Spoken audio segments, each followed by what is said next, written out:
So ayun, bumili pala tayo ng ano no, nung crib para sa ating anak no. Newborn siya, premature yung anak ko. So ang gagawin natin ngayon is i-unbox natin, tapos check natin yung mga laman kung kompleto ba, tapos i-install na rin po. So ayan, inopen ko na po yung yung box. Ayan, chinek ko po yung mga laman niya no. Meron pala siyang previous no, chupon siya no, para sa bata no.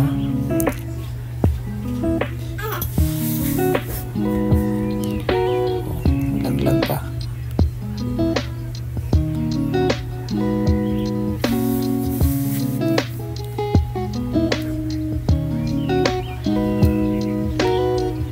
Dahil tininan ko siya no, kung anong style niya, anong forma no.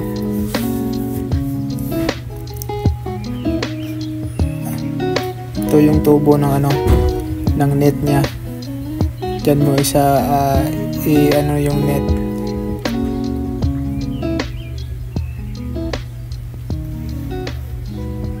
Set aside muna natin to. Tsaka hanapin natin yung yung manual niya at tsaka yung mga bolt.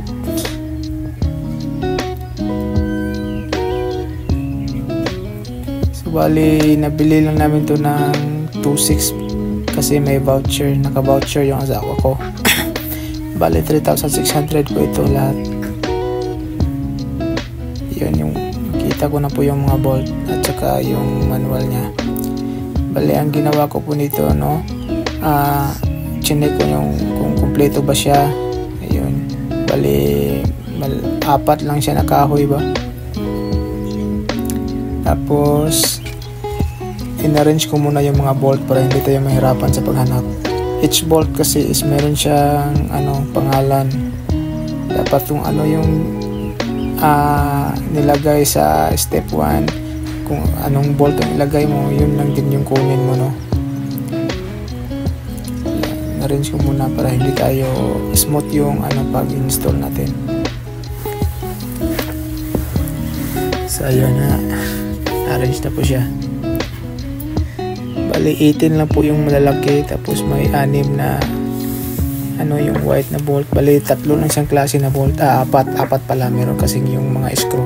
Mayroong 2 screw, pero parang hindi magagamit yung malalaking screw. So ito yung inuna ko, yung niya, yung bend niya para sa pag mag-change kayo ng diaper, pwede lang itong yan,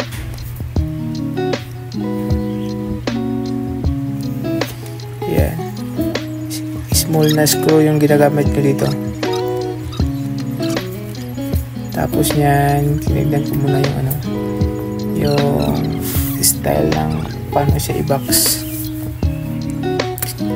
Bali careful lang pala kayo kasi nakalilito talaga siya. Nagkailang ulit nga ako nito, parang isang beses na naulit kasi namali kasi ako no. Yung marami kasi siyang butas. Dapat tignan nyo talaga yung larawan niya, yung paa niya talaga yung tignan nyo. Yung paa niya kung saan nakakabit.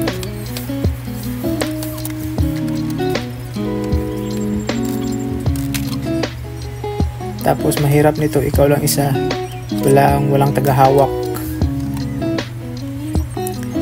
Make sure mo lang na hindi siya bali yung tips ko lang sa inyo no, na wag mo nang higpitan kaagad ba. I-forma mo lang, pasok mo lang yung mga bolt, tsaka mo na lang higpitan pag finish na talaga, forma na talaga siya. Tulad nito, bali nagkamali ako parang isang beses, tapos hindi ko na malaya no, na pala nalubat pala yung phone ko, kaya hindi ko na mapakita yung paano ko binuo, pero madali lang naman siya. Tingnan nyo lang talaga yung larawan niya no.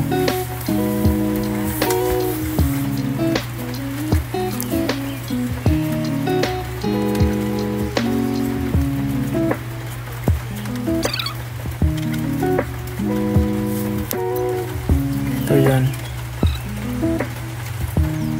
tapos mali pala, tinanggal ko kasi dapat nakauna yung paa nito kasi para ito kasi siyang duyan eh. Yung paa talaga nito is parang curve siya.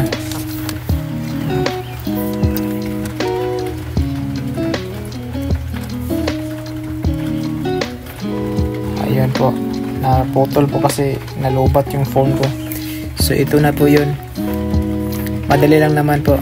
Pag makukuha ko nyo lang po yung forma, ito po, dapat yung paa bitaw niya, yung paa niya talaga ang tignan para makuha nyo po ang tamang pag-bolt niya.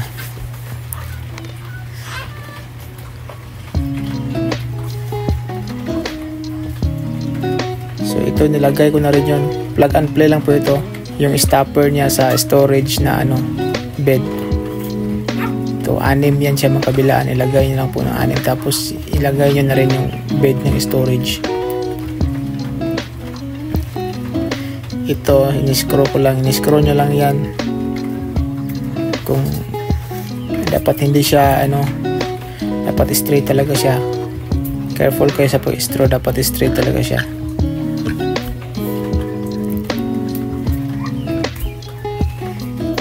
Tapos ito,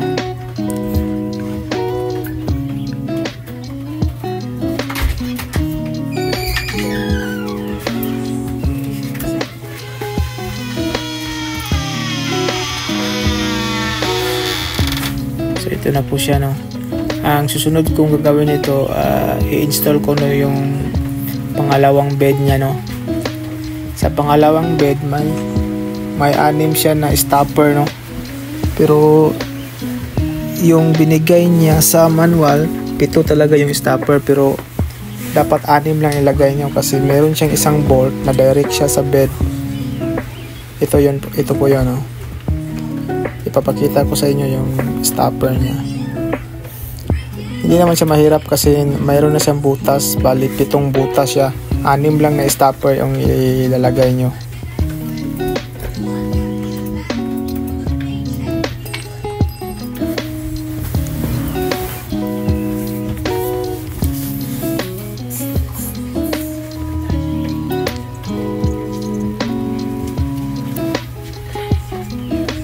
Bale, ito na po yun.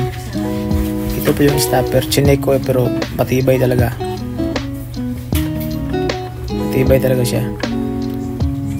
Tapos 6. Nakabolt yan na hindi yan kahoy. Plastic yan na matibay na plastic. Tapos binolt ko. Tapos yung isa dyan sa sentro niya, direct siya. Mayroon siyang isang bolt na mataas, ida-direct niya sa bed, i-screw diretso sa bed. Hindi lang siya parang lock na rin yan, hindi lang yung stopper lang. Dito 3 na lang, so bali 2 stopper na lang at sa sentro yung isang bolt.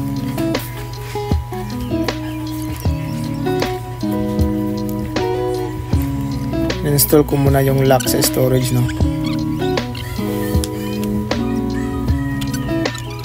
Tapos proceed na ako sa kabila, yung stopper. Nilagay ko muna yung 2 stopper.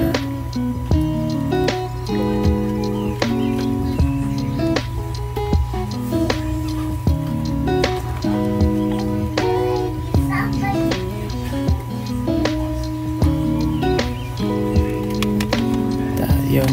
Kaso nagka-problema ako dito, hindi kumasya yung bed. Kaya sinabi ko kanina na huwag mo nang higpitan yung frame, Yan, niluwagan ko muna yung frame at saka pinush ko yung bed para kumasya siya.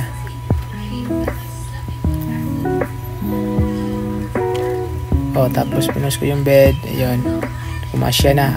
Saka ko na rin hinigpitan. Yung sa sentro niya, nilagay ko na yung bolt. Diretso yan sa bed, Yan, diretso na yan sa bed, hindi na yan stopper. Tsaka niligpitan ko na yung mga frame.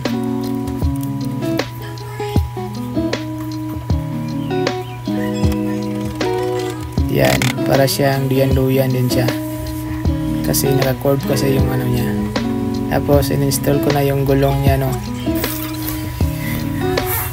Yung gulong pala niya pwede nyo i-bend kung hindi nyo gusto yung para siya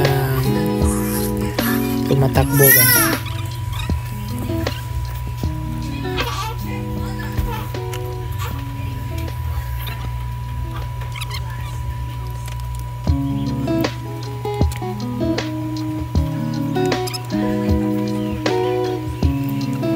Madali lang pag-install ng gulong. Tignan nyo na lang sa manual. Kahit bata magigets niya yan. Pero pwede siyang ma-bend, no? Kung nakita nyo yung unang install ko sa gulong, no? Binend ko siya. At saka yung gulong pala meron din siyang brake, no? Kung gusto nyo hindi siya tumatakbo. And then kung gusto nyo parang mataas lang siya, doon na nyo i-bend yung gulong kasi nag-contribute din kasi ng pagtaas yung gulong niya eh. Tapos i-install lang natin yung tubo, no, para sa net. Ito lang talaga yung tatandaan nyo, titignan nyo talaga kung nasa labas ba yung butas para sa tubo natin para sa net. Kasi kadalasan kasi nagkakamali diyan eh. Dapat sa labas talaga yan tubo, hindi siya sa papasok. So malapit na tayo matapos, no? Yung net na lang natin install, tapos yung mga foam niya ilalagay niya yun lang yung foam niya, no?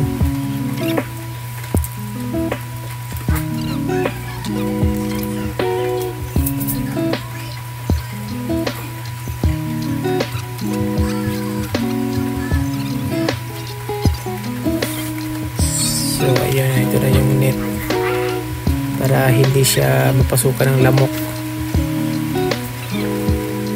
Depende na rin ninyo kung anong gagawin nyo. Itatali ba ninyo ang net sa baba, or pwede rin steady na lang po kasi parang hindi naman siya mapapasukan ng lamok kahit standby lang.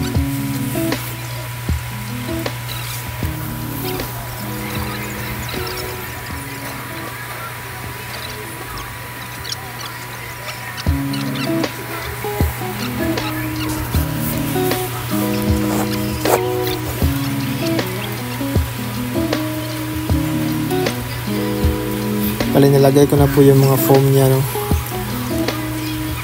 Maganda siya talaga. Sulit yung pera nyo. Ito na po yung finished product.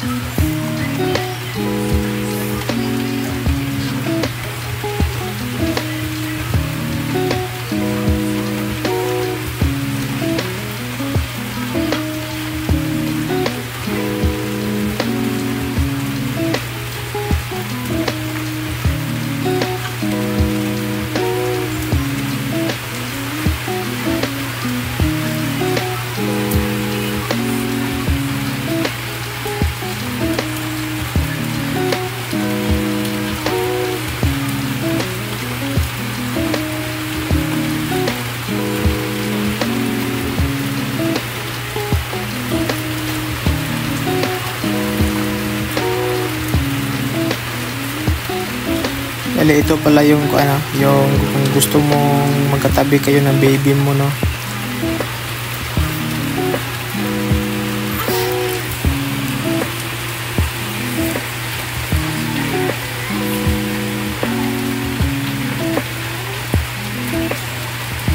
At saka yung magpapalit kayo ng diaper, no?